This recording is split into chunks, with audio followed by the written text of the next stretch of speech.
दीप्ति चमक रही थी। फिर उसने तलवार हाथ में लेकर शब्द कहकर चंड के ऊपर आक्रमण किया और उसके केश पकड़कर उसका सिर काटकर अलग कर दिया। चंड को मरा हुआ देखकर मुंड देवी की ओर लपका, परंतु देवी ने क्रोध में भरे उसे भी अपनी तलवार से यमलोक पहुंचा दिया। चंड और मुंड को मरा हुआ देखकर उसकी बाकी बची हुई सेना वहां से भाग गई। इसके पश्चात काली चंड और मुंड के कटे हुए सिरों को लेकर चंडिका के पास गई और प्रचंड अट्टहास के साथ कहने लगी, हे देवी, चंड और मुंड 2 महादैत्यों को मारकर तुम्हें भेंट कर दिया है। अब शुंभ और निशुंभ का तुमको स्वयं वध करना है। महर्षि मेधा ने कहा। वहां लाए हुए चंड और मुंड के सिरों को देखकर कल्याणकाय चंडी ने काली से मधुर वाणी में कहा, हे देवी, तुम चूंकि चंड और मुंड को मेरे पास लेकर आई हो, अतः संसार में चामुंडा के नाम से तुम्हारी ख्याति होगी। दुर्गा सप्तशती पाठ 8वां अध्याय। रक्तबीज वध। महर्षि मेधा ने कहा, चंड और मुंड नामक असुरों के मारे जाने से और बहुत सी सेना के नष्ट हो जाने से असुरों के राजा प्रतापी शंभु ने क्रोधयुक्त होकर अपनी संपूर्ण सेना को युद्ध के लिए तैयार होने की आज्ञा दी। उसने कहा, अब उदायुध नामक 86 असुर सेनापति अपनी सेनाओं के साथ युद्ध के लिए जाएं और कंबू नामक 84 सेनापति भी युद्ध के लिए जाएं और कोटिवीर्य नामक 50 सेनापति और धूम्रकुल नाम के 100 सेनापति प्रस्थान करें। कालक, दोहृद, मौर्य और कालकेय ये दैत्य भी मेरी आज्ञा से सजकर युद्ध के लिए कूच करें। भयानक शासन करने वाला असुरों का स्वामी शुंभ इस प्रकार आज्ञा देकर बहुत बड़ी सेना के साथ युद्ध के लिए चला। उसकी सेना को अपनी ओर आता देखकर चंडिका ने अपनी धनुष की टंकोर से पृथ्वी और आकाश के बीच का भाग गुंजा दिया। हे राजन, इसके पश्चात देवी के सिंह ने दहाड़ना आरंभ कर दयाई और अंबिका के घंटे के शब्दों ने उस ध्वनि को और भी बढ़ा दिया। धनुष की टंकोर, शेर की दहाड़ और घंटे के शब्द से पृथ्वी और आकाश के बीच का भाग गूंज उठा और इसके साथ ही देवी ने अपने मुख को और भी भयानक बना लिया। ऐसे भयंकर शब्द को सुनकर राक्षसी सेना ने देवी तथा सिंह को चारों ओर से घेर लिया। हे राजन, उस समय दैत्यों के नाश के लिए और देवताओं के हित के लिए ब्रह्मा, शिव, कार्तिकेय, विष्णु तथा इंद्र आदि देवों की शक्तियां जो अत्यंत पराक्रम और बल से संपन्न थी, उनके शरीर से निकलकर उसी रूप में चंडिका देवी के पास गई। जिस देवता का जैसा रूप था, जैसे आभूषण थे और जैसा वाहन था, वैसा ही रूप, आभूषण और वाहन लेकर उन देवताओं की शक्तियां दैत्यों से युद्ध करने के लिए आई। हंस युक्त विमान में बैठकर और रुद्राक्ष की माला तथा कमंडलू धारण करके ब्रह्मा जी की शक्ति आई। वृषभ पर सवार होकर, हाथ में त्रिशूल लेकर, महानाद का कनकन पहनकर और चंद्ररेखा से भूषित होकर भगवान शंकर की शक्ति माहेश्वरी आई और मोर पर आरूढ़ होकर, हाथ में शक्ति लिए दैत्यों से युद्ध करने के लिए कार्तिकेय जी की शक्ति उन्हीं का रूप धारण करके आई। भगवान विष्णु की शक्ति गरुड़ पर सवार होकर शंख, चक्र, श्रांग, गदा, धनुष तथा खंडग हाथ में लिए हुए आई। श्रीहरि की शक्ति वाराही, वाराह का शरीर धारण करके आई और नरसिंह के समान शरीर धारण करके उनकी शक्ति नारसिंही भी आई।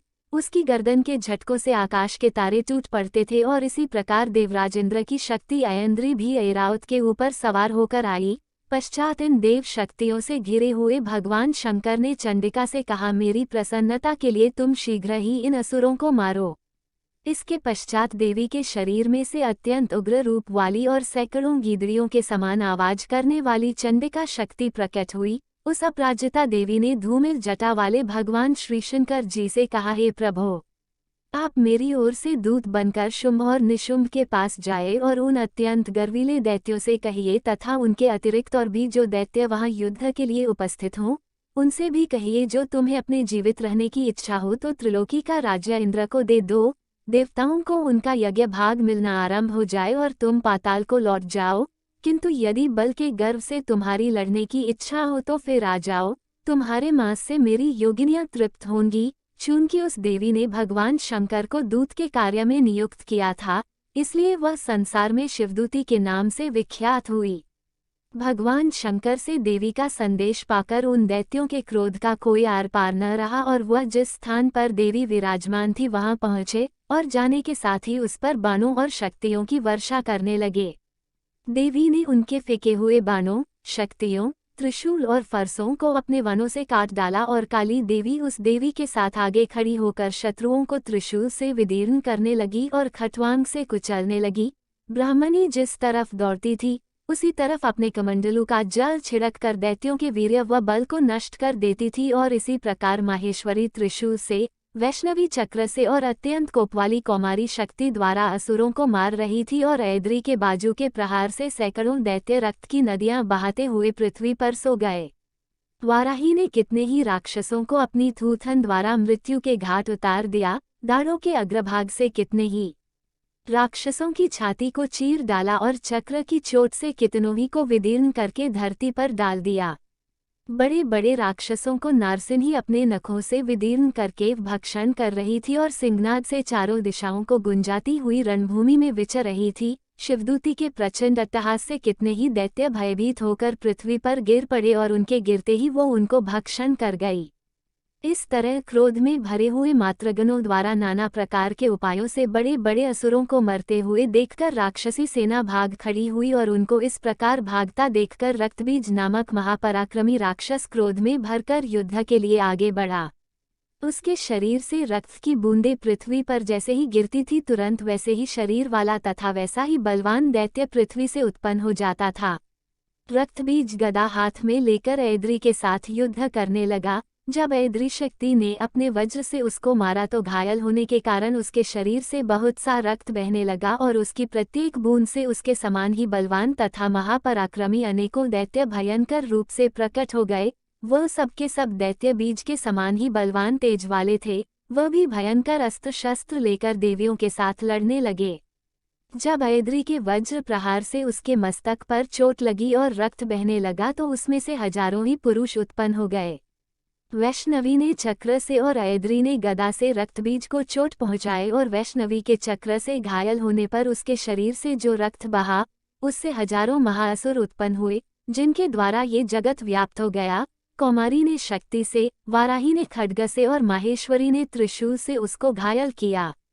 इस प्रकार क्रोध में भरकर उस महादैत्य ने सब मात्र शक्तियों पर पृथक पृथक गदा से प्रहार किया और माताओं ने शक्ति तथा शूल इत्यादि से उसको बार बार घायल किया। उससे सैकड़ों महादैत्य उत्पन्न हुए और इस प्रकार उस रक्तबीज के रुधिर से उत्पन्न हुए असुरों से संपूर्ण जगत व्याप्त हो गया, जिससे देवताओं को भय हुआ। देवताओं को भयभीत देखकर चंडिका ने काली से कहा, हे चामुंडे, अपने मुख को बड़ा करो और मेरे शस्त्रघात से उत्पन्न हुए रक्त बिंदुओं तथा रक्त बिंदुओं से उत्पन्न हुए महाअसुरों को तुम अपने इस मुख से भक्षण करती जाओ। इस प्रकार रक्त बिंदुओं से उत्पन्न हुए महादैत्यों को भक्षण करती हुई तुम रणभूमि में विचरो। इस प्रकार रक्त क्षीण होने से ये दैत्य नष्ट हो जाएगा। तुम्हारे भक्षण करने के कारण अन्य दैत्य नहीं होंगे। काली से इस प्रकार कहकर चंडिका देवी ने रक्तबीज पर अपने त्रिशूल से प्रहार किया और काली देवी ने अपने मुख में उसका रक्त ले लिया। तब उसने गदा से चंडिका पर प्रहार किया।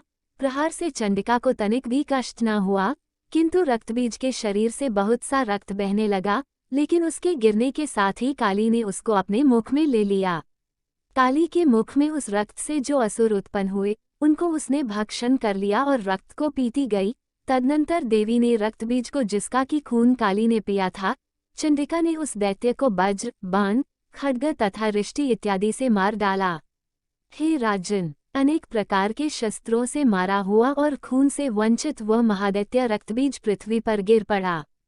हे राजन, उसके गिरने से देवता